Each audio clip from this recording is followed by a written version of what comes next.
Bonjour, Monsieur Dehaye. Bonjour, Madame Pinault. Notre rencontre a pour but de sensibiliser la population de l'augmentation des tentatives de fraude en Gaspésie. Les fraudeurs visent surtout principalement les personnes âgées. Pouvez-vous en dire davantage sur la fraude du représentant d'une société d'État? Oui, c'est le type de fraude de faux représentants. C'est Mhm. une des principales fraudes qu'on retrouve au Canada.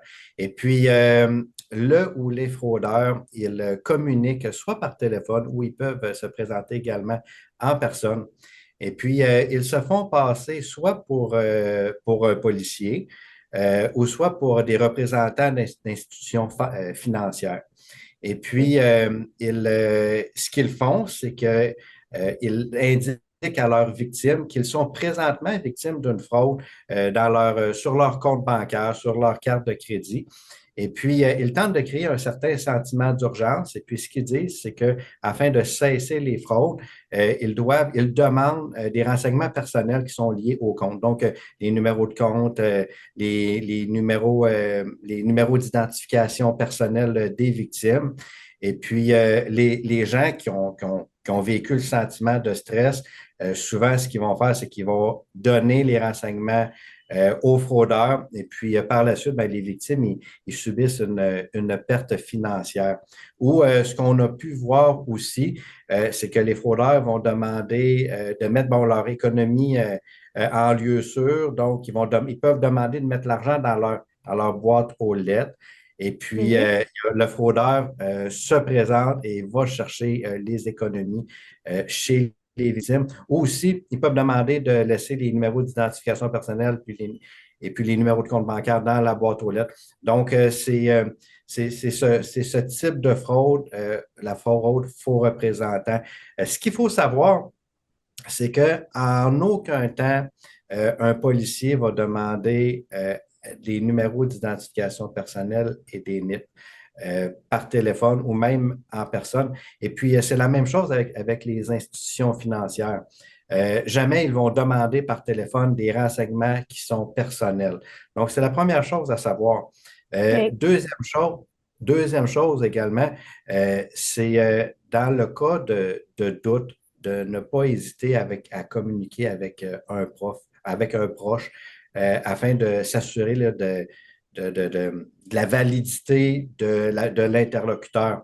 Et puis, dernier point qui est très important, dans le doute, communiquer avec votre institution financière.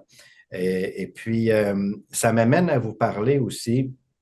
Ce n'est pas parce que sur votre afficheur, vous voyez le nom d'une institution financière que vous allez accorder de la crédibilité. C'est pas parce que c'est OK. marqué le nom de votre institution financière que c'est vraiment votre institution financière qui communique avec vous. Parce qu'il y a du matériel qui se trouve sur le marché qu'on peut simuler un afficheur. Donc, je Ouais. pourrais, avec ce matériel-là, communiquer avec vous puis faire semblant que je suis changer mon nom, me mettre un nom d'entreprise. Et puis, c'est ça que vous verriez sur votre afficheur. Donc, dans le doute, vous communiquez votre institution financière, puis en Mhm. aucun temps, les policiers ont demandé des renseignements personnels. OK. Puis il y a aussi la fraude grands-parents. C'est quoi ça?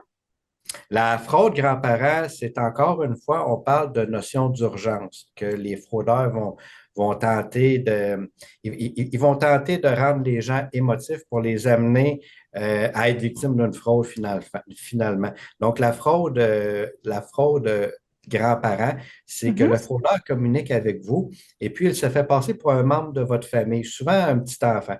Il va se faire passer pour un enfant, un petit enfant, un ami de la famille, un membre de la famille. Puis, il va simuler une situation d'urgence. Donc, il peut vous faire à croire qu'il a été arrêté par les policiers puis qu'il a besoin d'une caution.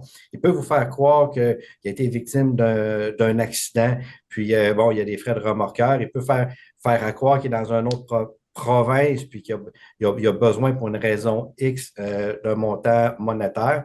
Encore une fois, on revient au sentiment d'urgence. Ils veulent rendre la victime émotive afin arriver à leur fin. Alors, encore une fois, dans ce cas-ci, ce que nous, on recommande, c'est bon, de mettre fin à l'appel, de Mhm. vérifier vous pouvez vérifier avec les gens de votre entourage, mais encore une fois, le fraudeur va tenter de rendre tout ça secret. Ils vont vous demander de ne pas en parler à des membres de la famille. C'est à éviter. Une autre OK. chose que vous pouvez faire aussi, Mhm. c'est de poser des questions à votre interlocuteur que seul, que seul lui connaît. Donc, si je vous donne un exemple, vous avez vu votre petit enfant l'été passé, vous avez fait du canot, mais vous pouvez dire, ben, c'est quoi l'activité qu'on a faite ensemble? Et puis, vous allez pouvoir vous assurer que vous parlez à la bonne personne. Puis, assez rapidement, vous allez vous rendre compte que vous êtes victime d'une tentative de fraude. OK. Puis, disons qu'on on reçoit une tentative de fraude, c'est où qu'on peut le signaler? Pour les tentatives de fraude, c'est le Centre antifraude Canada. Vous pouvez voir le Mhm. numéro à l'écran.